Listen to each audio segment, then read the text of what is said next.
Welcome back to the Colorado Victim Advocate Podcast. This podcast is sponsored by Intervention Inc. We are a Colorado based nonprofit organization created in 1986, providing a range of services in the criminal and social justice system. My name is Randy Saucedo, and I am the Director of Victim Services here at Intervention. I'm also the administrator of our Survivor Empathy panels. Our podcast, we highlight the wonderful and necessary work of the Colorado victim advocacy community, and we bring awareness to the survivors and victims of violence. When we look back on the history of victim services, most of the services that are being provided now, they were a response to crime, especially when it comes to victims of domestic violence. As we know, one of the biggest factors that keeps victims with their abuser is housing. They will stay with their abuser tragically because they might not have any other place to go. And certainly the history of domestic violence is that some of the first safe houses, if you want to call them that, were in rural communities in the eastern United States. And a lot of times too, they were just homes of those folks that would open up their houses to women and children who are fleeing violence, most of the time in the middle of the night. Some of the first research that was done on housing with domestic violence victims was law enforcement would usually pick these folks up.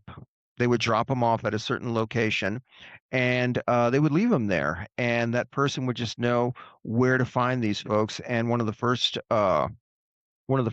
safe houses, if you want to call it that, she said when she drove to these locations, it was kind of like at the end of a road near a ravine, and then all of a sudden these folks would just come out of the sides of the road. They were looking like ghosts in the middle of the night, waiting to be taken up and taken to safety. And fortunately, we've come a long way since then. But the work, it continues. It will continue. And on today's episode of the Colorado Victim Advocate Podcast, we will discuss and celebrate the success of collaboration in Montrose, Colorado. I was very fortunate to be down there a couple of months ago to see this wonderful project, and I'm so glad to have these folks here talking about it today.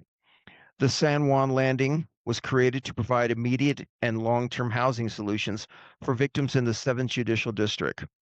And today we'll be talking with those folks that are marshaling the project. We're going to be joined today with Chantelle Bainbridge of the Domestic Violence Task Force, Melissa Hall of the Probation Department, and Detective Sara Riddle. I want to welcome all of you to the podcast today. Thank you. Thank you. So, a lot of times too, where we start these things out is just tell us about the San Juan Landing and how it started. So how the San Juan Landing started is we developed a domestic violence task force that is made up of our neighboring law enforcement agencies, criminal justice agencies, probation. We're discussing high lethality cases is basically where we're going with it. But during one of those meetings, there was a gentleman by the name of Carlton Mason who wanted to have a little bit more information about what the problems were in Montrose. And so he came in. One of those gaps is having the ability to put a victim into a safe house or a secure area immediately in our area. So we actually used to have a safe house here many years ago. I actually worked for it at one point in time. And then eventually they closed both of our safe houses down, and now the closest safe house is over an hour away from Montrose. So I met with Carlton and we discussed the gaps in services and what we actually needed here to help victims actually leave a domestic violence relationship and stay gone. So we had the safe house was 3 to 14 days, and then that person had to have other housing secured in our area. So we're a rural area. We don't have a lot of resources here. So by sitting down with Carlton, the Domestic Violence Task Force, and CASA, came up with the San Juan Landing, which would be a long-term housing facility that gave priority to domestic violence survivors, their children, and their pets. So we see in our community that victims cannot go an hour away most of the time. Mm-hmm. They have their jobs here, they have their kids here, they have support here. In the Grand Junction Safe House, they're not allowed to actually take their pets with them. Mm-hmm. And that's been a main factor in our area is people want to take their pets. They need to take their pets. Um, And so we're falling short in this particular area. And because of that, victims are returning because, I rather have a house and be abused and not be homeless. So they're returning back to that particular relationship. We also found that this is obviously it's generational most of the time. And Uh-huh. so how do we break that cycle? And so we led into let's deal with the housing long term. And then we would like to do wraparound services to provide education, to provide legal assistance, all the support groups, individual therapy, basic life skills, spiritual health and wellness. Uh-huh. So we want to create a program that helps that person learn a new way of living. Basically, that way they can stay gone. And that's incredible because you talked about a lot of issues there with regards to certainly one of the most important, for victims a lot of times too is with regards to having the ability to take pets with them because they know that in leaving, the pets there. The pets in many cases, it's part of their family, their support, and they don't want to leave it behind. And so I think that's wonderful that you're creating a program like this to allow for it. And so for something like this, obviously it's a very large undertaking. I mean, what is the current projected timeline for, getting something like this going, fundraising, all those issues that come with it? So we're looking at we want to break ground this year. I'm not sure. Obviously, we don't know if that's gonna happen.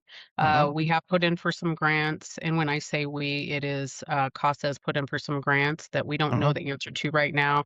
We've secured, the possibility we might have some additional funders that are helping, but we're trying to get enough money to move forward with starting the project by fall. If not, I'm hoping next week or next year, we'll have it up and running, or That's at that least built. Mhm. That's one I mean, that really is wonderful to hear, and obviously there are a lot of pieces that come along with that with regards to, people running into obstacles, trying to move forward with a project of such magnitude, but certainly it's needed. What do you think some of the local, misconceptions are, or hurdles that the task force is going to have to overcome in order to help reframe this narrative or provide for greater awareness? I think one of our big obstacles that we're going to come up against is reframing the way our victims see resources, that it is an all encompassing resource. It's going to allow them stability to get back on their feet. It's going to take a little bit for them to feel comfortable and confident in leaving that domestic violence situation. But I think over time, victims are going to realize that this is one of those opportunities for them to escape it and to really make a life for themselves that's not codependent on somebody else. And that certainly is, a big piece of it because I mean, as we know, as all of you know, as practitioners, and what we try to tell folks is that leaving isn't an event; it's a process.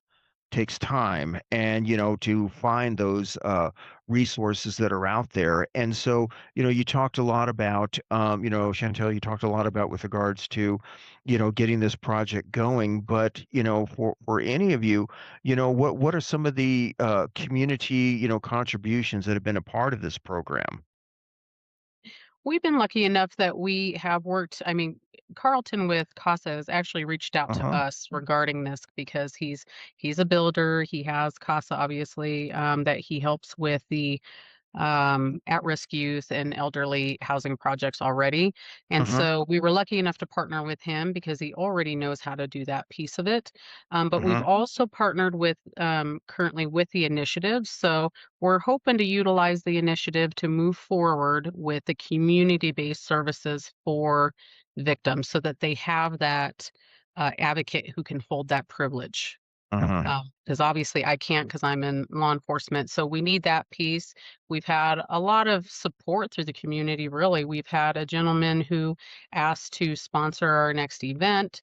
Oh, great. People are really, they're really supportive of actually having this resource in our area. I haven't heard any type of negative comments about moving forward with this. Everybody is, very supportive in Montrose and Delton area. And that's certainly refreshing to hear. It truly is, working as long as I have in this field, and I'm sure all of you have seen that as well too, with regards to, people just not having an understanding about domestic violence and not having an understanding as to why victims, remain. And, as practitioners, we've always said, well, it's not a question of why does the victim stay? It's a question of why does the abuser, man or woman, do what they do. And that's where we need to talk about those pieces like that. But in talking about your program itself, um one of the biggest issues that we've always seen with domestic violence safe houses, if you want to call them that, or shelters, which those words are very, very inflammatory, if you want to call it that. Kind of give me an idea as to with regards to how the layout and is going to be empowering to folks, with regards to the architectural layout of this program, because I think that's really important because a lot of times too, victims, they just don't want to feel like they're going to a homeless shelter, because it has those connotations of negative connotations. I don't want to take my child with me to something like this. I mean, everything from, talking about, the control over their environment to how things are going to be looking in there. Just if you guys can just, chime in and talk a little bit about that, I think that'd be very important. Think that's the exciting thing about what we are building with San Juan Landing is it's more of an apartment style versus a shelter. So Hmm. if it's a family unit, we're going to have, 2-room apartments so that the mom, and the children can be in separate rooms. We have studio style apartments for, a one person, survivor. And so Hmm. so they have their autonomy of being able to go home. They can unlock their own doors when they walk into their house. Obviously there's going to be a community area in the middle so they can come together, if they want to have barbecues or, Hmm. to do treatment. If we do group treatment, we Hmm. have that availability, but it's walking into a home, it's not walking into a shelter. And that's certainly, a really part of it too, because a lot of times, as we know, with some victims, they just need a good night's sleep. Their kids need, a good meal. I mean, how is that going to be, you're going to be able to bridge those very important pieces with regards to implementing a pro. How will you be able to create an environment in which people feel like they're comfortable with being there, given the trauma that they've suffered? So I think the special thing about the San Juan Landing is, one, you have the ability to get away, obviously, and Uh-huh. have your own space. You're going to have an area where you can cook your meals, you can help your kids with homework, you can mingle with other people who have been in this type of relationship, Uh-huh. and are have left and successfully left. They're able to take their pets with them, which is another huge thing. So they have Uh-huh. that support system, and it is just going to be a sense of community where they Uh-huh. have the ability to do support groups, get to know one another. We're going to have definitely some security systems involved to where not everybody can just waltz in. Uh-huh. But we want to encourage them to support each other through this process, and then offer them support as well, on top of your things like basic life skills that we want to Uh-huh. help provide to them through advocacy, health and wellness, spiritual, the things that they may not have currently, or something that they're needing to actually have in their life to help them leave. And you just talked about that too, and maybe something that's, obviously very important to victims is regards to the issue of safety and security. I mean, given the specific needs of domestic violence survivors, certainly one of them being safe, what type of specialized security features or trauma-informed design, are going to be integrated with San Juan Landing? So they will have a privacy fence around the entire Uh-huh. facility. Uh-huh. There will be some cameras up to where we can keep that secure as well. They will Uh-huh. have, and this is kind of a little bit away from that, but there will be a room specifically for an officer if in the middle of the night they have somebody that they need to have a spot for, they will be able to take that person to the San Juan Landing, punch in a code, and that person can go directly into that facility that Uh-huh. evening. And I don't know exactly what else we have as far as the security in general. I Mm-hmm. know that we were talking about building it kind of more in a circular pattern at one point to where there's no Mm-hmm. corners where they can't look around. Oh, okay. Yeah, to where they know like, oh, hey, nobody's lurking around the corner.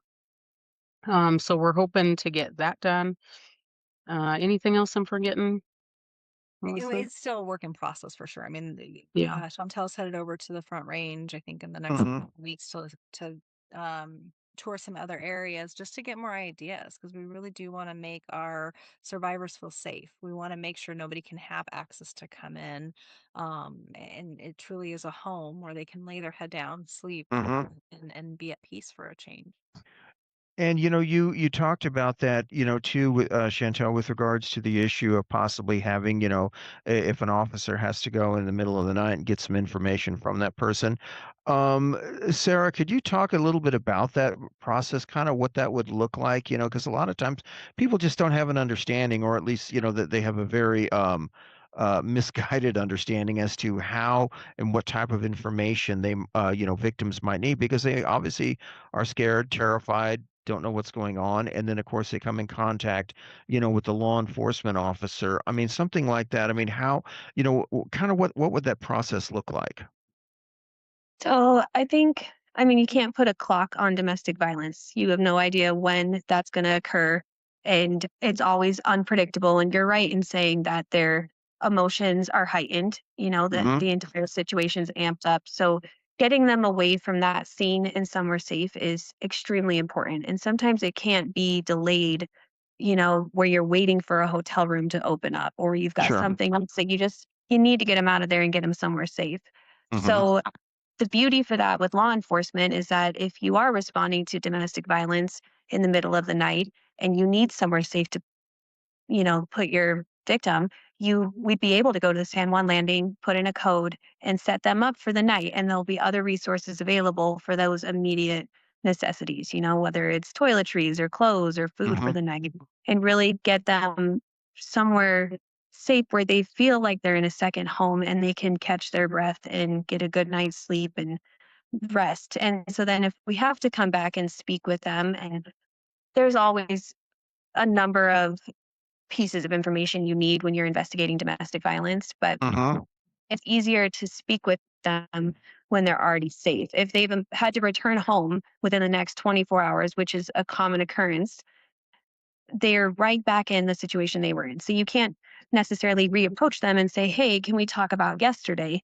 Because their fight or flight is already re-engaged and they're back in their situation. And so when you talked about this, and I believe it was you, Chantel, you talked about this too, with regards to having, this program, with regards to also having counseling service, wraparound services, legal advocacy, childcare. I mean, all those pieces are very important. How is that going to be integrated into the day-to-day operations of a program like this? So we're working with the initiative. I actually just met with her today. So Uh-huh. we're working with her to identify all the different areas that we want to touch Uh-huh. on when for victims. And I know there's probably going to be some that we forget and Sure. we skip over or we miss, and we definitely will reincorporate that. Uh-huh. But the San Juan Lenny, the initiative, their Uh-huh. community-based organization, they're going to do more of the basic day-to-day operation and be able to help them with the community base. So CASA and then CASA currently, they do like a life skills program, basic life skills. They help people right now move forward through their homelessness. I guess they're not really homeless anymore, but they're in their facility, their housing facilities, and so they already do a piece of this, which is with basic life skills, cleaning the house, budgeting, Uh-huh. finding jobs, education. And so we want to incorporate those services with a normal domestic violence program, like community-based victim services program with DV programs, your group therapy, your Uh-huh. individual therapy, legal for custody and divorce. We want to do the spiritual. So I have to work with the initiative to really find all those resources. I know we have them out there, but we Hmm. really want to work with them to find those resources and find a way to implement every single one of those for the needs of those victims. And if we're missing some of those needs, I want to be able to say, okay, I missed this. Let's find a resource and get that gap filled. And as far as like, I mean, so can any of you talk about the criteria or the intake process that's going to be used to transition survivors from, an emergency shelter into this long-term housing program? Um, so hopefully, and we only have like 10, I think we have 10 units right now. Hmm. So it's That's probably going to actually be pretty filled good. pretty, yeah. So I don't know what the criteria is going to be. I definitely, I don't think so. We've run into the issue in the past where if your suspect is arrested, they can't go into safe house. So Hmm. I don't agree with that. I don't agree with that because we have run into issues with family members on Sure. calls. And so I want to take that out of there. I think that violence goes a lot deeper than just that piece, just the offender. I think we have to Hmm. look at family. We have to look at how long they've been going through this. If they're willing to go through a 12-month living situation with somebody else and they don't want to return. But I don't think that we don't need to have as strict, what am I trying to say here? As strict guidelines for Hmm. intake as some of these safe houses have right now because you're missing a whole bunch of people that really could Absolutely. succeed in this program, and they really should be in this program. Um, so as far as the intake, yeah, we have to develop it, but I definitely and I think I speak for a lot of people on the DV task force that it goes a lot deeper than just your imminent danger piece. Of course. And so I don't know what that looks like. I do know that we want to have like addiction counseling, so we don't want to be able to exclude somebody because they're fighting addiction. We want to be able to have get them some help and then get them into the facility to where we're able to like deal with those types of issues as well. Hmm. So just kind of a more broad spectrum on the intake. And that's obviously important, trying to bring folks in immediately right up front. But yes, you have a whole host of issues that are going to have to be looked at because all those can play into a lot of other things with folks there at the facility, looking at all those pieces like that too. And so when you talk about that balance, you're balancing community, privacy, and certainly autonomy.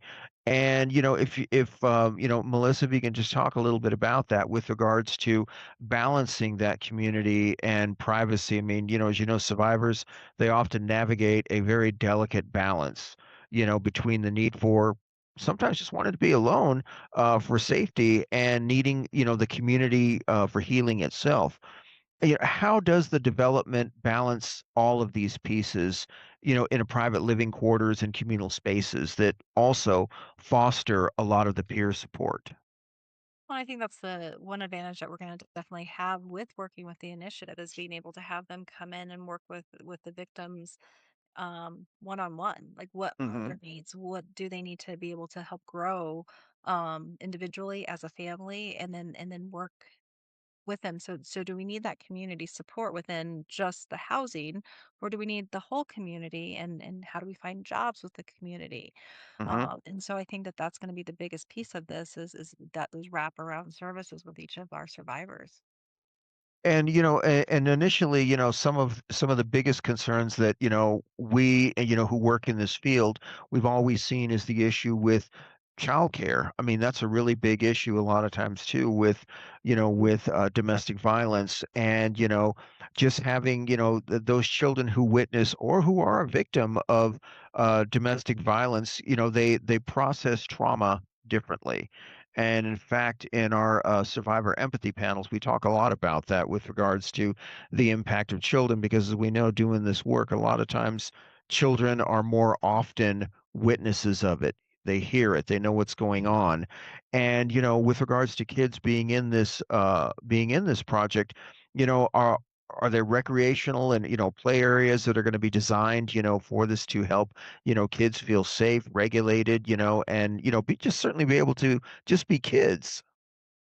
Absolutely. I mean, that is the biggest draw for our housing Mhm. is we want the family, we want the children to feel safe, we want the pets to be there. And so again, we're moving them from what the known is to Mhm. a brand new known that's going to be comfortable and be home and not just an apartment walking into and the children have to be in the four walls and not go out. So Mhm. the playgrounds are going to be big. We're going to have the um therapists there for the children as well as needed. Mhm. So it's bigger than just the survivor, but the family because the children are survivors as well, just like you Mhm. said. A lot of times I'll hear offenders say, well, the kids were in their rooms, they didn't see anything. No, but they heard stuff. And that affects them even greater sometimes than even visually seeing it. So we're Mhm. gonna have those things in place for the children as well so they can get the needed resources, the help and then just be kids to be able to go outside and play and run around in a safe area. And with regards to, integrating this, into this community, I mean, Sarah, how can you talk a little bit about just regards to how, the law enforcement community, certainly would be a part of this as well? So, Lon, we've kind of been a part of it since the beginnings. So, we are all members of the domestic violence task force that was created.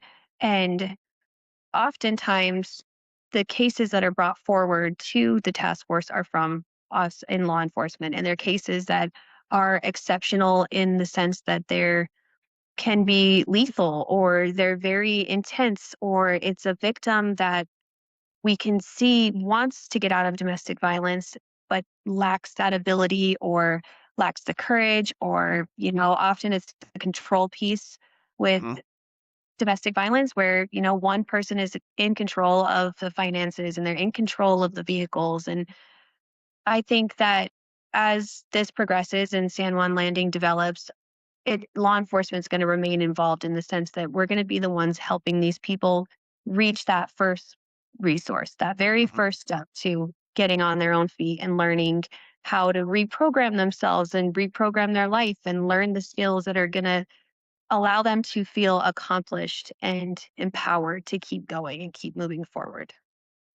And so, this program itself, you talked about how this is with regards to, being part of the 7th Judicial District, and the Domestic Violence Task Force.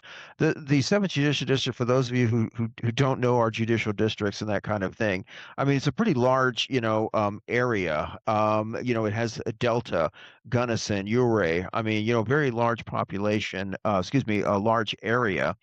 um, are those what if you have contact from those agencies or from those communities wanting to try and utilize the service as well? Is this something that they will be able to access? Absolutely.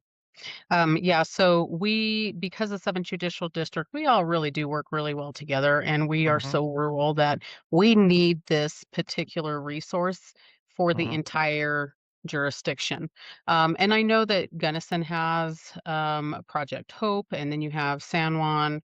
Um, Resource Center up in Telluride, they have their own project as well, but Hmm. we're including them as well because they're limited on their resources as well, so Sure. they also need more of a long-term, solution or an option to where they can take somebody from their, safe house or I think they're, safe housing options and then move them into somewhere that will actually give them that more lengthier advocacy and, um, housing options. And that obviously is, it's a very diverse population. And how does this project's design and planned impact, strategy account for any type of cultural or linguistic differences, just to make sure that all survivors, feel, a sense of belonging, or at least at the very minimum, feel like that they're safe there in that type of an environment? Because we know, as Melissa said, you're going from, the known to an unknown, and you want to change it to a known. I mean, how will you account for those, cultural and linguistic differences? Well, and I'm gonna bring the initiative back into this just because that's Hmm. gonna be our wraparound services. The task force is really working towards building this and then implementing bringing people in who know but more than we do. Hmm. And so by that cultural piece or the diversity piece, what's going to make them comfortable? Do we have different apartment styles that are in different styles? Hmm. Paintings, anything like that, that will make Sure. me feel comfortable. Working with offenders, I have a lot of Spanish speaking. So, do we need Spanish speaking for the victims as well so that they do come? And that's a whole different cultural aspect of a victim, a female victim leaving that. And so, how do we make them comfortable, making them feel safe with around what their cultural beliefs are? And that's going to be a big piece of it, Randy, that we're definitely going to continue to work on as we build this to bring those dynamics into the house.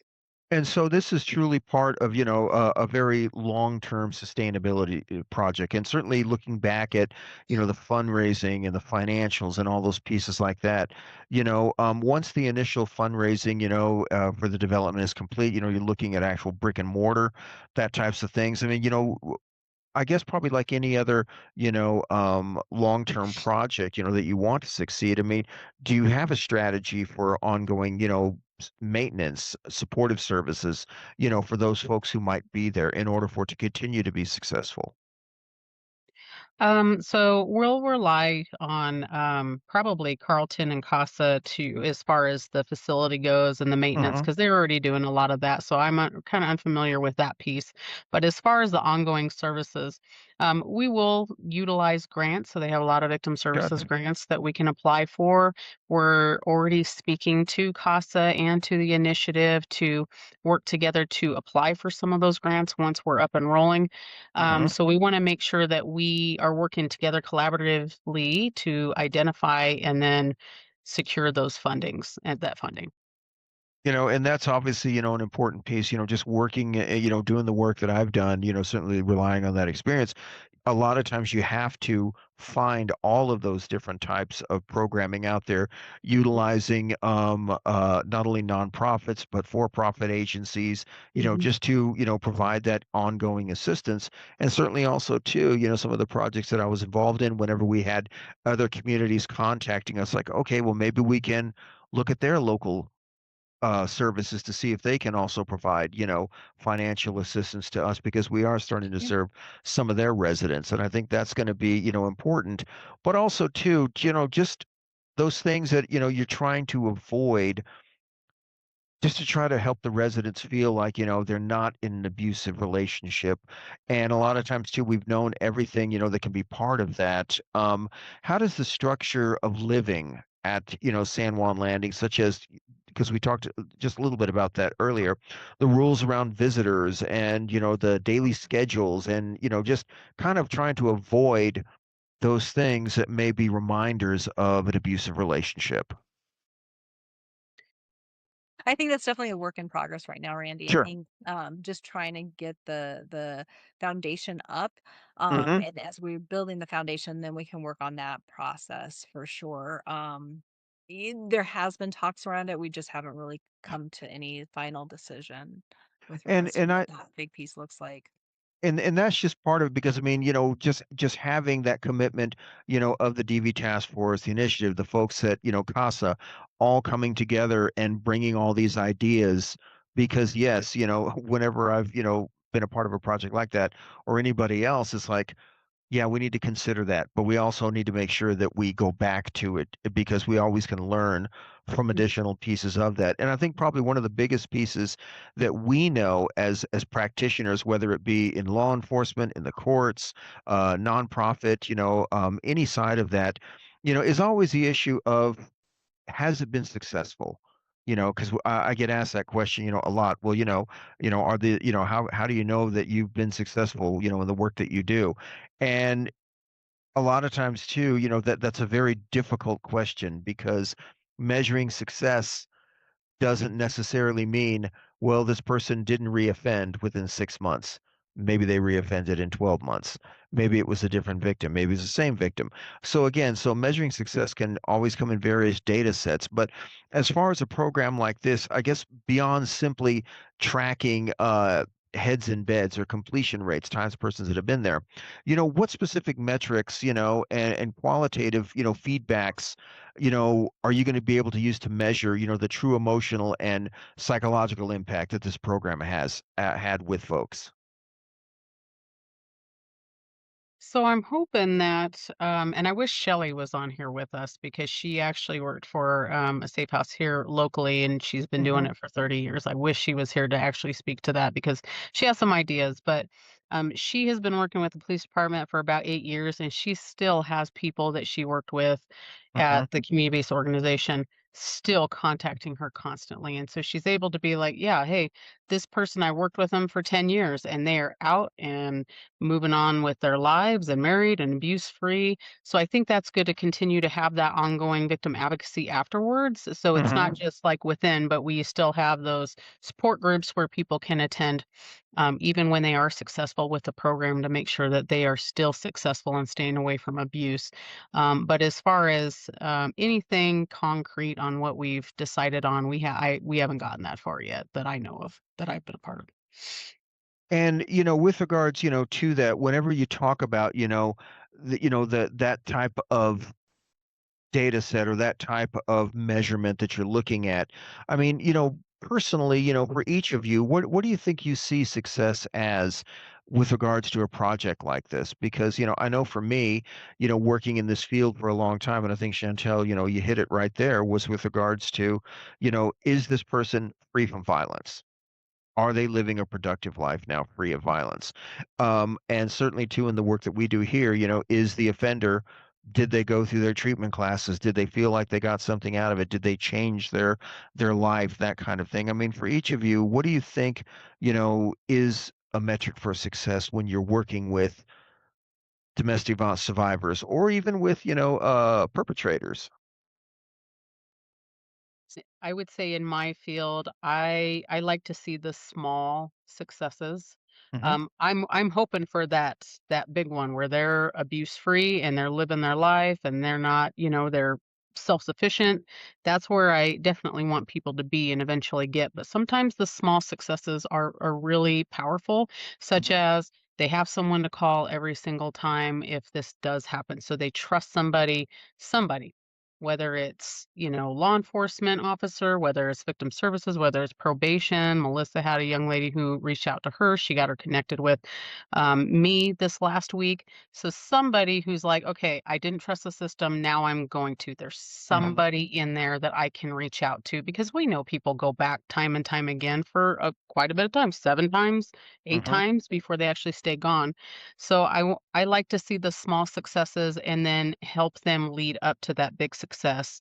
Those are most of our cases where we have to just continue to go back over and over again until we can actually get them into some sort of situation where they're able to finally leave. And it can take a long time.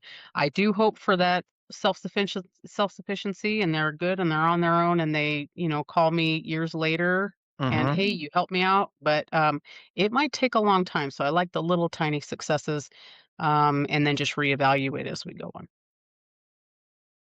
Sarah, where do you see as some of the, what you see as some of the successes? For me, it's a little different because Hmm. in law enforcement, we often don't have any interaction with our victims later on as once it's outside of the judicial process. So for me, a success is simply giving them the courage to one, contact law enforcement, and two, to feel comfortable completing that judicial piece. Hmm. It's very, very difficult to go to court in front of people and tell an entire courtroom about what you've experienced or what you've lived through or what your children have lived through. Hmm. So, in my eyes, as law enforcement, that success comes from the start to finish of contacting them and, at the scene and getting them somewhere safe and then watching that judicial process go through and hopefully getting that successful prosecution. And in my eyes, that is success with domestic violence. Melissa, what do I, because I know in your, what we call the post-conviction phase of the criminal justice system, a lot, which is where I work right now too. We know tragically, and Chantel, talked about that. We know that a lot of times too, victims for a lot of reasons, including love, they will be back with their abuser. And, that's just a reality that a lot of us in this field have to deal with. But, for me, I truly liked what Chantelle said, and I'll probably be using that later on. The small successes I really will, because we always look for the big picture, it's like, but no, let's take this piece by piece. And I think that's important. But Melissa, what do you see, the successes, as we kind of get ready to close this out, because it's really been a very wonderful conversation.